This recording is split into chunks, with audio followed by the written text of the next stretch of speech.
bad.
Don't forget about food buying. No, Huh? no.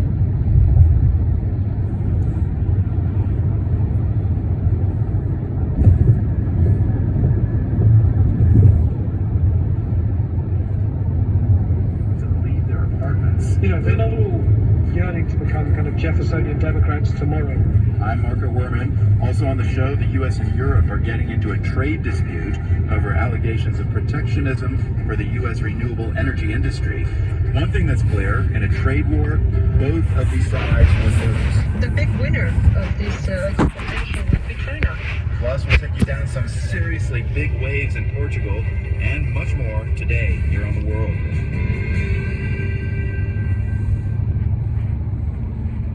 Live from NPR News in Washington, I'm Janine Herbst. Republican officials for a county in Arizona are refusing to certify the midterm election results by today's legal deadline. NPR's Hansi Lo Wang reports Arizona Secretary of State's office says it's planning to file a lawsuit against the county officials to try to make the election results official. At risk are more than 47,000 Arizonans' votes. Republican officials in Cochise County of southeastern Arizona are putting off deciding on whether to certify those votes until Friday, 4 days after the deadline set by state law. Local election officials found no problems with the counts. Still, the two Republicans on the county's Board of Supervisors outnumbered the board's Democratic chair, Ann English. I'd like to say that there is no reason for us to delay. Republicans in Arizona have been threatening to turn election certification into a political flashpoint, including in Mojave County, which may be the next Republican-controlled county to miss this deadline. Hansi Lo Wang, NPR News. There have been days of rare protests in China over lockdown COVID restrictions after a fire in an apartment building last week left 10 people dead. Protesters blame that fire on lockdown rules, and some are calling for leader Xi Jinping, who just gave himself a third 5-year term, to resign. NPR's John Ruich has more. Protests are pretty common. There are thousands every year. Labor, land, and real estate disputes are a big one. Economic disagreements. What we're seeing now is not local, war contained. And while the COVID controls are sort of the main irritant, there's lots of, unhappiness over other issues. And the COVID issues have sort of been the spark. Protesters have been calling for freedom of speech, freedom of the press, calling for votes in some cases, elections. NPR's John Calling for Ruich. This democracy, as China basically. deals with a rising number of COVID cases. Another crypto company has filed for bankruptcy. NPR's Scott Horsley reports this time it's the New Jersey-based BlockFi seeking Chapter 11 protection. BlockFi had been bailed out earlier this year by the cryptocurrency exchange FTX. But now that FTX itself has collapsed, BlockFi is following its would-be rescuer into bankruptcy court. BlockFi says it has about $250 million on hand, and it's asking the court's permission to keep paying employees, even as it tries to cut labor costs. BlockFi says it's been hammered by volatility in the crypto market, highlighted by a sharp drop in the value of Bitcoin. Earlier, the company paid $100 million to settle complaints from state regulators and the Securities and Exchange Commission. The SEC accused BlockFi of sidestepping regulations and misleading customers about the level of risk. in its business. Scott Worsley, NPR News, Washington. It's Cyber Monday, the biggest online shopping day in the U.S., and analysts are expecting it to be a good one for retailers. Adobe Analytics, which tracks online retail sales, is predicting consumers will spend a record $11.2 billion. Wall Street is trading lower at this hour. The Dow is down 495 points, the Nasdaq down 170. This is NPR.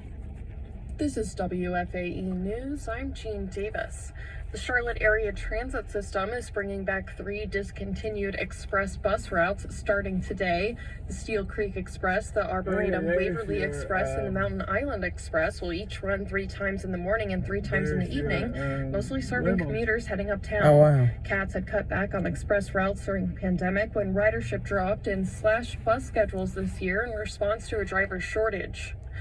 Longtime Charlotte sports radio broadcaster Jerry Valancourt died yesterday. Often known as Jerry V, Valancourt was a mainstay on Charlotte Hornets TV and radio broadcasts from 1990 through 2002 and hosted sports radio talk shows on WFNZ and WBT Radio.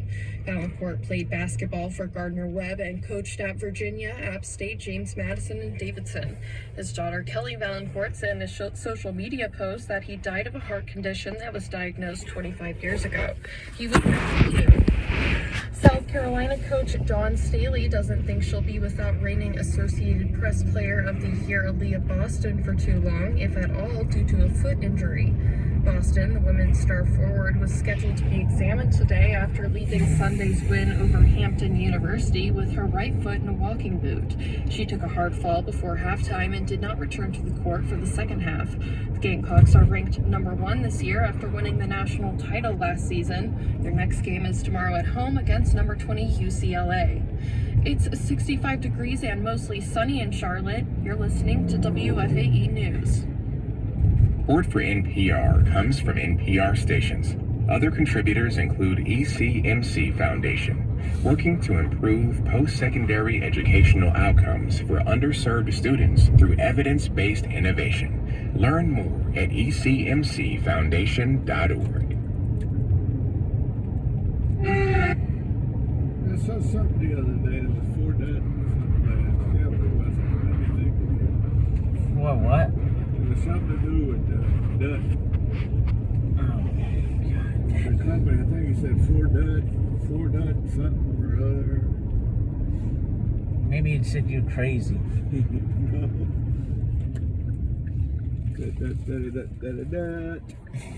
Oh, shit. I can't see.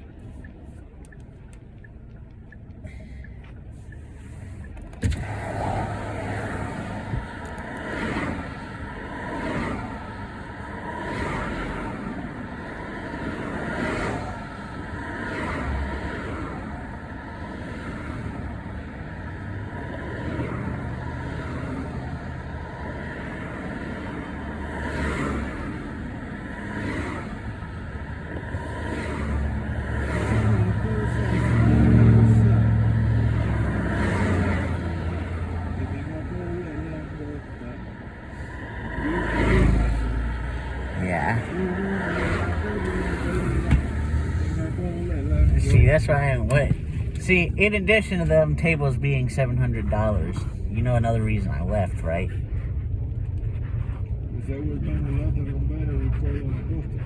There are no girls, period. Yeah.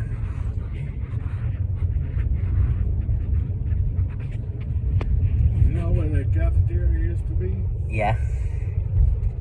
Don't ask me what it'll be, we'll come. I get into my 20s. But they had it's a restaurant coming, Korean barbecue and hot dogs. Oh, wow. There's already a Korean barbecue restaurant, like, right on this side of town. Really? Yeah. Boncho? No. Another chicken, one. Yeah, that's chicken, but there's a Korean barbecue place, too. Never heard of that.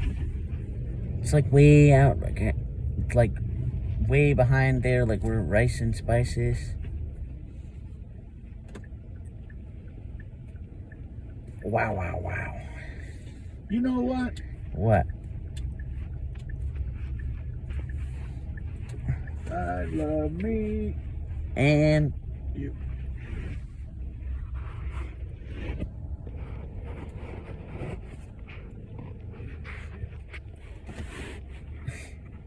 yeah, when mommy's gone, whatever, Friday or Saturday, Yeah. you know where we ought to go?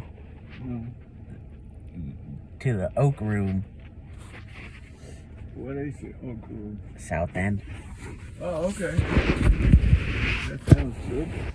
Unless it's freaking a bunch of money for a table, then we're going to Tequila House downtown.